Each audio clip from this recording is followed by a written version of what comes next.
Welcome, welcome, Daily Fire family. Let's fire you up. Today, I want to ask a question. Have you ever said in your heart that I will never let anyone hurt me again?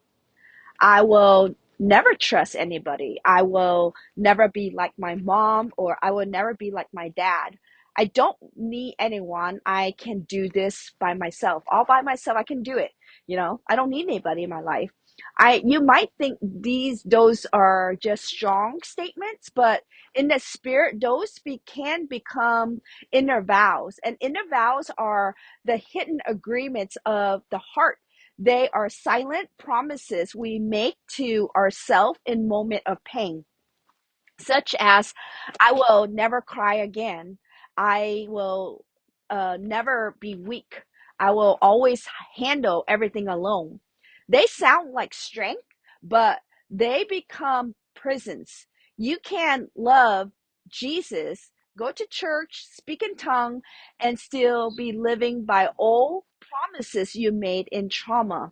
So today we're going to expose these hidden vows, break their power, identity, and the strong man behind them, and invite the Holy Spirit to rewrite the contracts of your heart. Amen. So I want you to stay to the end. We're going to teach on renouncing, binding and loosing, and cast out spirit that connected to these vows. And then we're going to declare identity, and we're going identity and freedom over you today. Okay, so just stay at the end. So let's pray real fast right now so we can invite the Holy Spirit in. Holy Spirit, I invite you in right now. Walk into every room right now, every car, every place where there is being watched right now. Shine your light over the hidden agreement in our hearts right now. We give you permissions, Lord God, to walk through our memories, our words, our past, and show us every vow that is not from you. In Jesus' name, we plead the blood of Jesus. Let the rhema word of the day, ears are open, soften the heart, and let the word be rooted with transformations, Lord God, from the inside out, Lord God, and let us flourish, Lord God, with your word. So let's start very simple. What is an inner vow? An inner vow is a promise make to yourself, usually in a moment of pain, fear, shame, or rejections. That becomes a personal law in life that you live by. Amen. So it sounds like I will never trust again. I will never need help. I always be the strong one, and I will never let my kids go through what I went through. Amen. The Bible takes vows seriously. In the Old Testament, a vow wasn't a casual praise, it was a binding promise in God's eye. Ecclesiastes 5 says that when you make a vow to God, do not delay to pay it. But better not to vow than to vow and not pay. Amen. But my Jesus, your Jesus comes in Matthew 5 and say, do not swear at all. Let your yes be yes, and let your no be no. Anything more than this comes from the evil one. Amen. So why does he say that? Because he knows that our words carry spiritual weight. It's so important. Don't just open your mouth and say whatever you want to say. Proverbs 18:21 says that death and life are in the power of the tongue. So when you say never again, I will never, I will always, you are not just talking about, you are not just singing, you are actually signing a contract with your own words. Amen. In the spirit. That's what actually you're doing. If that contract is born out of fear, pride, rejections, or pain, that contract does not line up with the heart of God. That is the inner vows, feel like control, but become a chains. And they are not declarations of faith. They are a covenant of fear. The Bible also tells us that to keep your heart with all diligence, for out of it springs the issues of life. Proverbs 4 23 says that. Amen. So the heart is the control center, your thoughts, your will, and your emotion. And the inner vow become secrets, rules within written on your heart. Even when spirits wants freedom, your heart says no, we must obey the old rule. Amen. So today, God wants to erase those old rules and write his truth on the table of your heart again. Amen. And the Bible says that he turned what? The heart of stone into the heart of flesh. And today, he wants to make your heart into a heart of flesh. Amen. So let's talk about these vows of form and how they form. Most inner vows are born in trauma, in impact moments, something painful that happened, parents fighting, divorce, abuse, being bullied, church hurt, betrayal in friendship or marriage, suddenly loss someone you love, or in that moment your whole being is saying, this hurts so bad. Your heart is crying, and I never want to feel this again. Then the enemy comes in with a suggestion. Fine, just shut down. Fine, never trust again. Fine, be that, be strong. Be the strong one. Don't ever need anyone. Fine, stay invisible. If they can't find you and if they can't see you, they can't hurt you. And psychologists says that when something painful happens, your brain tries to create a rule to keep you safe next time. So your heart writes a rule, such as, if I will never open up, I can never be betrayed. If I don't do anything, uh, if I do everything myself, nobody can disappoint me. Does that sound familiar? And that rules feels protected in the moment, but later it blocks love, it blocks relationship, it blocks healing. In your brain, this shows up as a pathway. Every time everything reminds you of that pain, your bodies go into a survival mode. Your heart repeats the vow, and your mouth say the same words again, over and over. Neurologists call it a neuroplasticity. Neuroplasticity is your brain wiring itself around repeated thoughts. And the Bible already says it in this way: as a man thinks in his heart, so is he. Proverbs 23:7. So whenever you keep thinking and saying, you start living. So here's the pattern. Number one, the events of something painful happen in your life. Pay attention to those. Number two is your emotion: fear, shame, rejection. Three is lie. I am not saved. I am not enough. I'll always be left. Number four is a vow: I will never, I will always. And the contract that came into is in the spirit. That vow becomes an agreement. And number six is your identity. You start seeing yourself through that vow. And every time God invites you into something new, a healthy friendship, a new ministry, assignment, a godly marriage, a vulnerability in a community, and that old vow stands up and say, no way, I'm not going to do that again. I'm not going to allow those people to hurt me. We don't do that.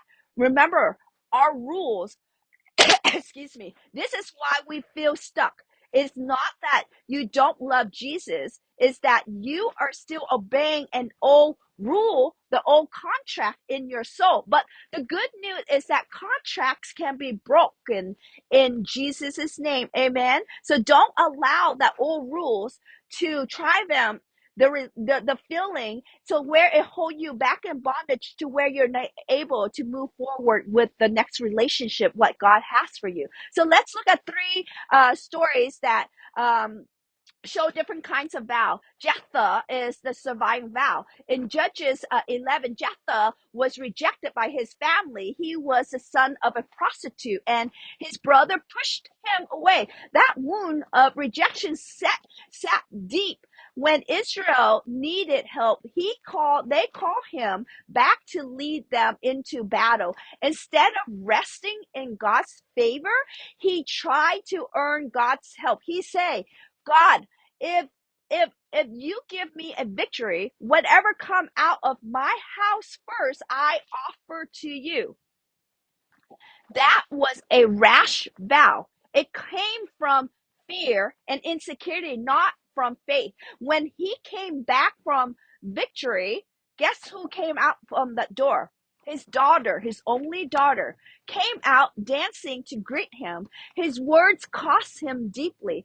God never asked for that vow. God does not ask us to bargain for his love. Jephthah's vow shows what happened when he said, God, if you bless me, I'll prove I'm worthy. I am worth it. If you do this, I will never fail again. And many of us have made similar inner vow. I will work myself to death so my family will never know poverty. I will never show weakness so no one can reject me. If I do everything right, God will finally be pleased with me. And those are Jephthah vows, striving vow. Amen. Excuse me. And number two, Peter. Let's look at Peter, the proud vow in the gospel. At the Last Supper, Peter, what did he say? He's like, even if everyone else falls away, God, Lord Jesus, I will never do it. It sounds brave, right? We all do that. We sound so brave, but it was rooted in fear of failure. Jesus told him, before the rooster crows, you will deny me 3 times. Later in the courtyard, Peter felt pressures and fear. His body went into survival mode. He denied Jesus not once, not twice, but 3 times. His vow was broken. His confidence was in his own strength, not in grace. And many believers live the same cycle. We promise God big things, but in pressure, fear takes over, and then shame tells us we disqualify. The beautiful part about that is that Jesus again, met Peter again, made breakfast for him, asked him 3 times again, do you love me? And restore him. 3 denials met by 3 declarations. So even if your inner vows have already failed, Jesus can still restore you. Let's look at the third story, Hannah, the surrender vow. In First Samuel, you can read the story. Not every vow is bad. Hannah was barren. She was being mocked by the people around her, misunderstood. In her pain, she prayed, Lord, Lord, if you give me a son, if you give me a son, God, I will give him back to you. Her vow was not control, it was surrender. She wasn't trying to prove herself. She was aligning her heart with God's purpose. And that is so beautiful. If you look at the story, when Samuel was born, she kept her word. And when God gave her even more children after that. So see, that's the promise. So here's the difference. Jephthah's vow, I'll bargain with God to earn favor. Peter's vow was, I'll prove I'm strong enough. And Hannah's vow is, I'll trust you. What you give, I will give back. And that's what we need to do to our fathers, learn to trust to give him back. Because at the end of the day, it's all his anyways. So the inner vows we are breaking today are Jephthah, Peter's vows, and from fear, pain, pride, and self-protection. But we will keep Hannah's posture, a heart that say, I will trust you, not my own word. Amen. So we want to realign our destiny, our calling. We were born with the intentions, with purpose, so we want to align that. So inner vows don't just affect you, they shape whole family, and they shape the whole entire family and generation. So let's break it down age by age. Children the age 5 to 13, a child is shamed in class and think, I'm dumb, I'll never speak again. The child grow quiet, anxious, always second guessing themselves. a teenager and young adult about age 14 to 23, a breakup or a betrayal happens, they say, I will never trust anyone again. Now they become from relationship to relationship, or they avoid commitment completely. Adult ages 26 to 55. After divorce, church hurt or fell, people say, I will keep my guard up, or I would never depend on anyone. So they burnt out doing everything alone. And an older adult, 56 from 70, they look back with regrets and saying, I will just stay out of my way. My time is over. That vow keeps wisdom locked up instead of passed down. In families, you see pattern the same. Grandma, man can't be trusted. Mom, I don't need a man.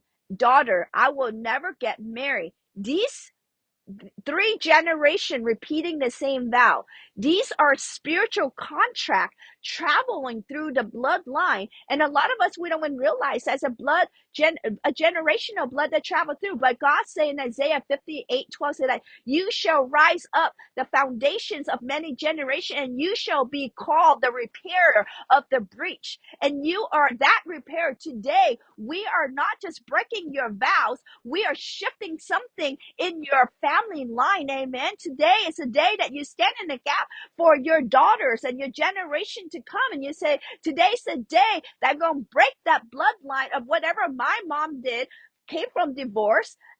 Inner vows often sits under these strongmen. A spirit of fear is, if I stay in control, I won't get hurt. Spirit of control is witchcraft trying to manage everything, everyone. Amen? So the spirit of pride is, I don't need anyone. I'm fine. And the spirit rejection is what? Nobody will ever stay. I must protect myself. My heart, I gotta protect my heart. And spirit of independency, orphan spirit. There's no one out there to take care of me. I must do it all. Spirit of striving, performance. If I do, sorry, excuse me. If I do more, God will love me more.